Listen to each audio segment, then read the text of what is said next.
the other people. Trying to. All right. And we are the Other People Show. I'm Adam. I'm Jake.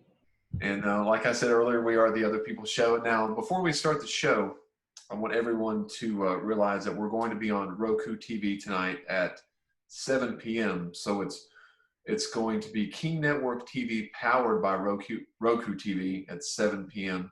Every Wednesday, some content will be streaming. So that's a very cool and new thing that we're starting today. Very exciting. Oh, today's the first day?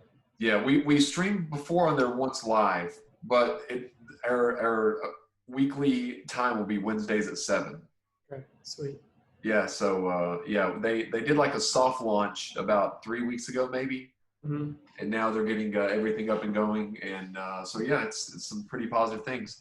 Nice. So what's been going on? We didn't get to do a show last week. Yeah, no, so a lot. It's been a crazy week, but I'll give you the highlights of the week. Okay. The biggest highlight that I'll talk about, I guess, on the show. I don't know how much I can talk about on the show, but the biggest highlight I'll talk about on the show is you remember my racehorse?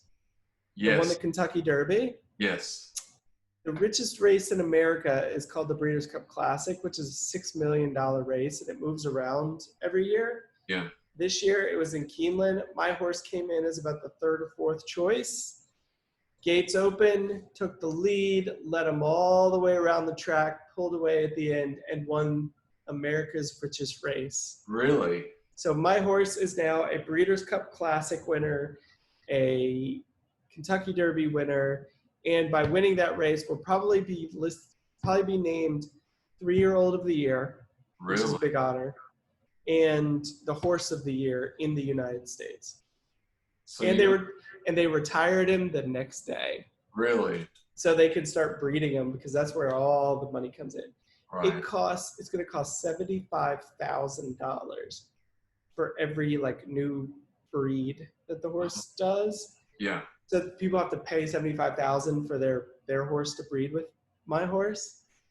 And then I get a little cut of that. And then he'll breed over 100 times a year. Wow. So yeah. Cheers to that. All right. An empty cup, but nonetheless.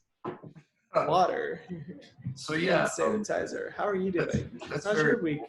It's been good. I've not really had any new videos this week, so I went through and posted about 7 or 8 videos from the past that alternate takes on things. I posted a little video that you filmed when we went to Tribeca a couple years back. Oh, cool. That's like a little 30-second clip. And I've been writing some sketches, so we're back on to record and shoot this Sunday.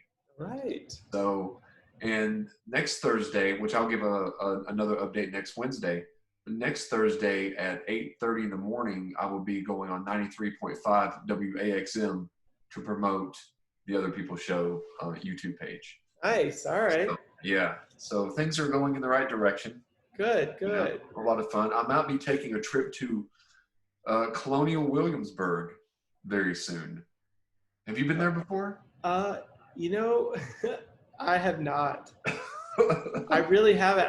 It's been on my list of places. It's like the only place in Virginia, big deal place in Virginia besides Chincoteague and the place where the horses. Yeah. But it's the only place I haven't been to in Virginia that I'd really like to go. Well, I didn't realize it was quite as far as it is from where I am now. I thought it was maybe the distance, I thought it was close to Lynchburg. But when I typed it in Google, Maps, it was 6.5, maybe 7 hours away. Is that seem? I would say it's even further because it's the other side of the state. Wow. So yeah. Well, it depends on how fast you drive. Are you a fast driver? No. Oh. No. Yeah, me neither. No. I go probably 65 miles per hour, and that's about what I top out at. I just let everyone pass me. Just, I don't really care. I'm not trying to beat a record getting there. I just want to get there safely and in one piece. Have you always been like that? Yeah. Me too. Yeah. because we have been on the road for a long time, like driving, especially 81. Well, you drove multiple interstates, but I've mainly been on 81 and 66 the most. But 81's a beast of an interstate.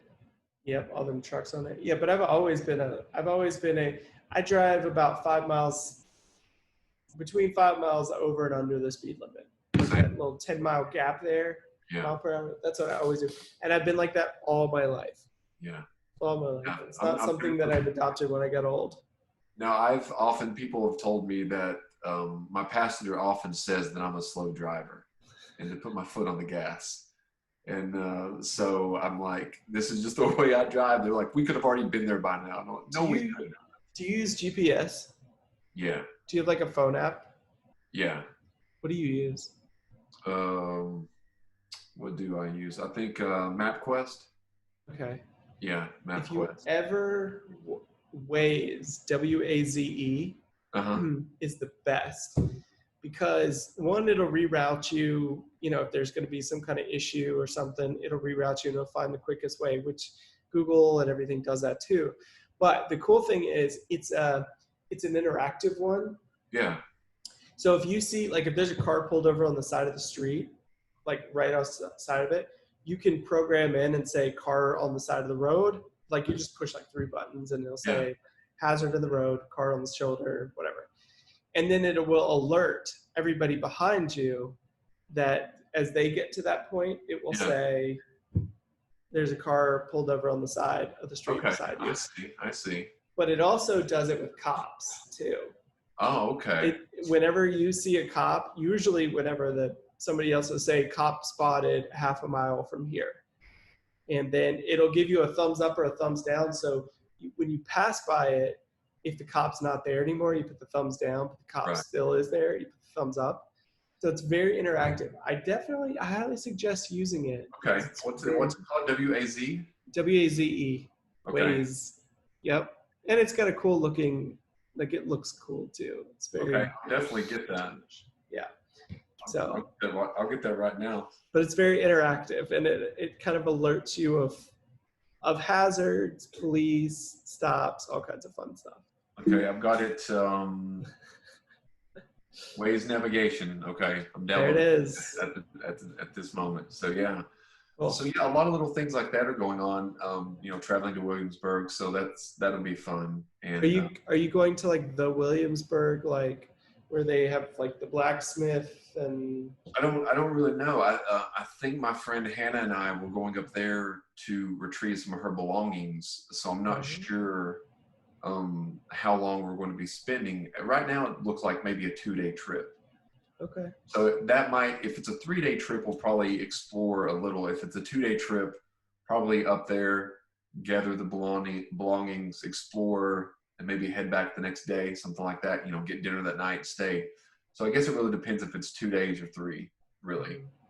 But I do want to get some good footage of whatever the trip may be. So I've got a couple of. Do what? Have you been wearing sunglasses lately? Yeah, I have been. You look like you have a tan. Oh yeah.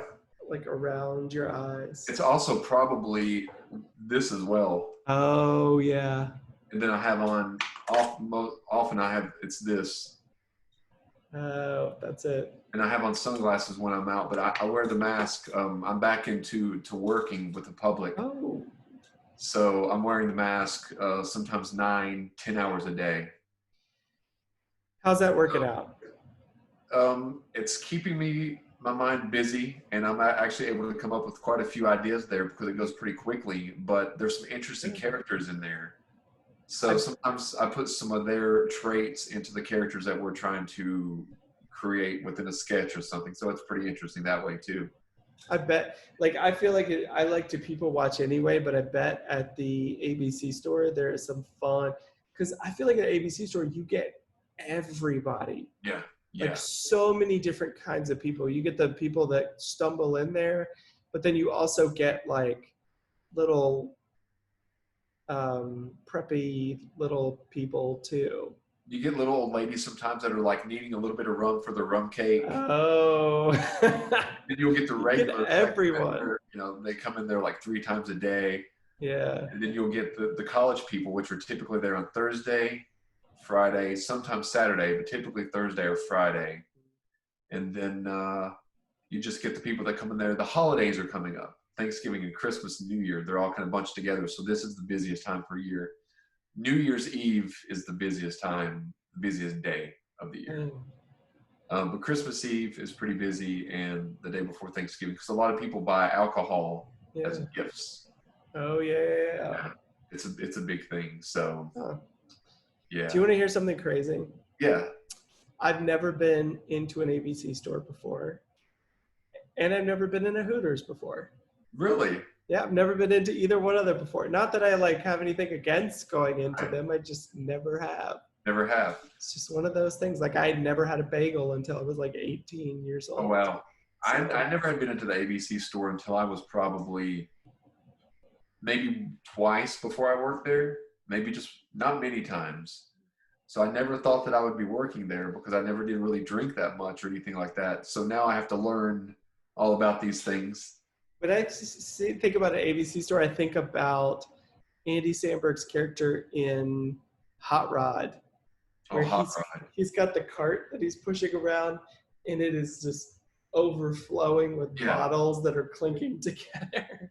Well, that's what I think about. Before I left yesterday, we do sometimes there'll be like restaurants that will call or they'll email like an order, a liquor order, and usually it's a small order, 6 to 10 bottles, something like that. Yesterday, before I left though, there was an order of 27 bottles. So we had like this small shopping cart pushing it around, and they were clanking as we were going around because we were putting them in there, and there were 27 bottles in this little, but it's not a full-size shopping cart, it's like a small one. Yeah. Like a miniature shopping cart, so it was kind of funny as well. And then you hear the clanking. That's what I picture. And then occasionally you'll have like, there'll be like, you know, somebody will drop a bottle, like somebody dropped something yesterday. It's, you know, it was all over the floor. It was like whiskey. Yeah. However, it didn't really smell because we had the mask on. You can't smell anything. No. So, yeah. So, you know, it's fun. There's some good characters that come in there, and it's a government job, so not too shabby. So, do you work holidays? I work the holidays if they're open, but we're usually closed on like Christmas, Thanksgiving, New Year's Day. You know, 4th of July, the big ones were closed. Okay. So I did have a question that I was going to ask, and we've touched on this before. This question might take up the rest of the show. I don't know. Oh boy. But it's a question dealing with not only the career, but we can talk about it in terms of career. When you're making and working on a project, are you doing it for the end goal or for the journey? You see what I mean? And I found that a very interesting question because a lot of people, like I was watching Christian Bale's in this movie called Knight of Cups, and the movie, throughout the entire movie, he barely speaks in the movie. It's mainly voiceovers. So he was talking about how many actors, when they're in this guy's movies, Terrence Malick, his movies, that they get upset because they could be cast in the lead role, but by the time Terrence Malick edits the movie, he could have edited them completely out of the movie and changed the narrative. So Christian Bale was talking about the process of working with him is the reward and not the end result. So I was wondering how you think about it. Like, is the end result when you're done with that 48-hour film festival, when you have the final product, or is it going through creating the ideas, filming it, getting everything together? What brings you the most fulfillment? The process or the end goal? I maybe this makes me shallow, but I think it's when I'm in a production or if I'm writing or something, like I'm writing something right now, and it's so difficult to write. I'm enjoying it, but I'm not really having that much fun. Like I'm enjoying it, but not having fun. But when it's done and I can look back at it. Like the 48 that we did, we actually got nominated for best writing, which I'm really, Okay. I mean, we're competing at Asheville, Orlando, and Charlotte.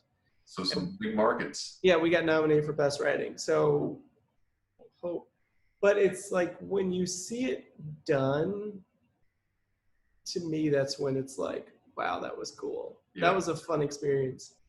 Because the entire process that I'm doing it, I always think it's absolute trash.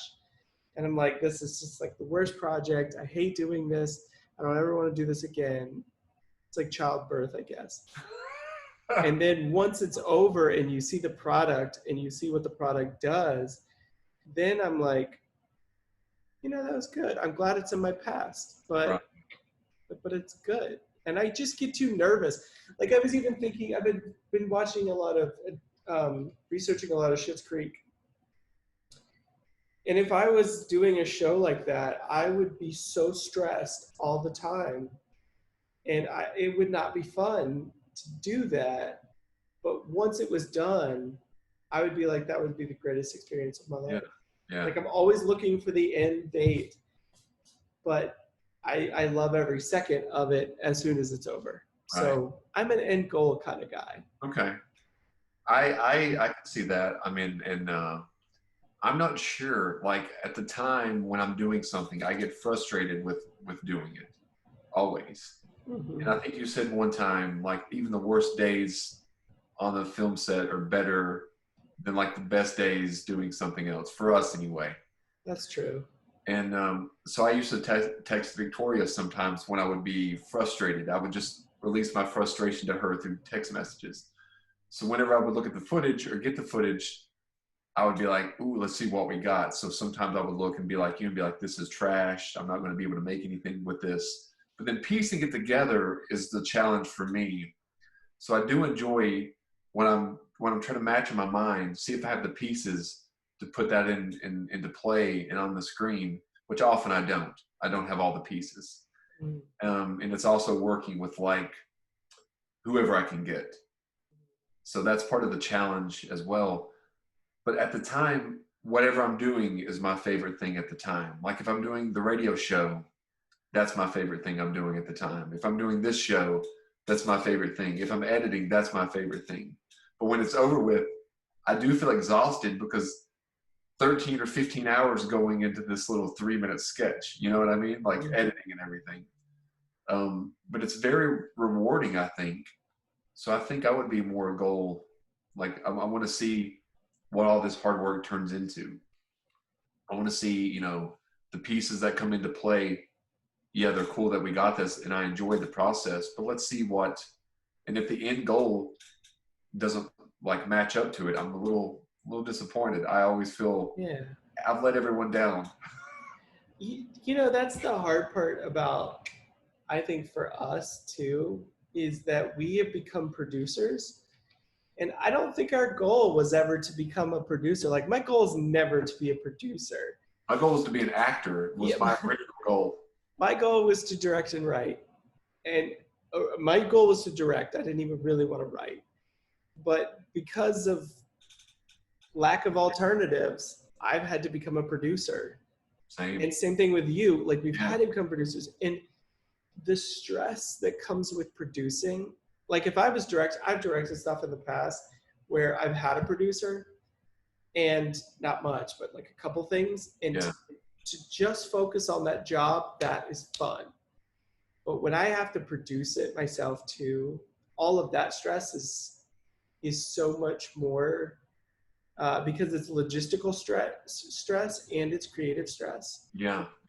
I'll take creative stress any day of the week, but logistical stress, I don't like it at all.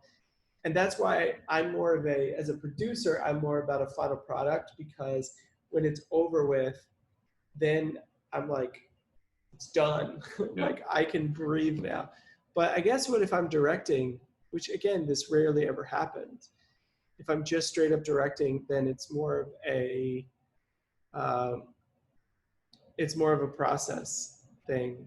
But again, we never got into this business to produce. No, I never heard us say, yeah, we're going to be, a great producer and we're going to Yeah. produce all these, all these things. Neither one of us said that, I don't think. No. And I still, to this day, I don't like it. I don't want to do it, but I want to keep making things, Yeah. and I don't have enough, there's not enough people that I know that are within my area that I can afford that are Yeah. moving as fast as I'm moving. So I just have to do with what I got, and I got to produce.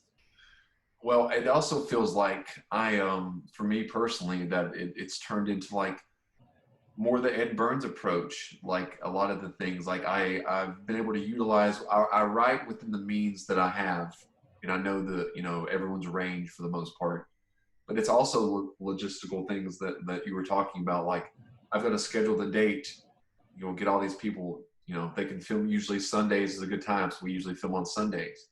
Then usually I'll pick up a couple of people and drive over to Hayside if we film there, filming over there a little bit.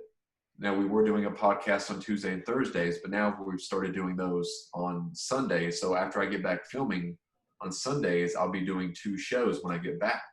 And then in addition to that, we've got our 2 shows, and then trying to get the stuff with the Roku TV, and then trying to get back on, Spotify. It's a lot of juggling. And then working, trying to work, the regular job as well. Yeah, make the money. Yeah. Let me ask you a question. What do you enjoy? Think back on these experiences and tell me. So you were a part of Big Stone Gap, the movie. Yes. You were on the movie. Yes. That experience, personally, how you felt, what you were doing there. Because I've never had that type of role. I've worked in projects that were a little bit bigger. Yeah. But I still had like a decent size. I had a decent sized project and a decent sized role. That's a big project where you had a very specific role. Right. What is that feeling like compared to what you're doing, right? Like when you're doing one of your projects on a scale where you're doing everything. A lot less stress when I was on the Big Stone Gap set, because my job there was basically show up and stand there beside Ashley Judd. And pretty much whenever Patrick Wilson came in, I walked through.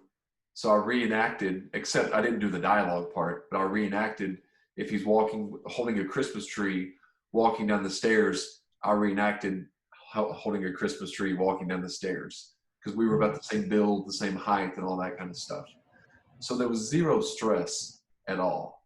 The only stress the first time is when they call me up there, and I'm just, it's not even stress. It's more of like, I don't know. It was kind of cool to actually be, it was bittersweet in a way, because I wished that I would have been directing it.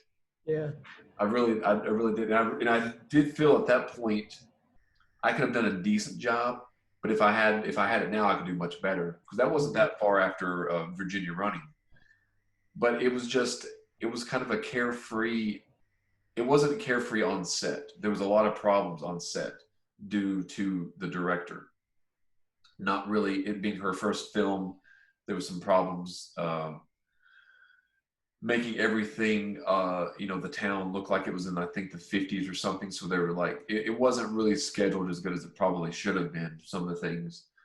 But me personally, being the stand-in, it was so easy, stress-free, show up on set, hit my marks, it's taped down, and then I walk off, and then action, and there it was, as opposed to, finding somebody to be the cinematographer, if not having to have like a little tripod like this sometimes doing the work.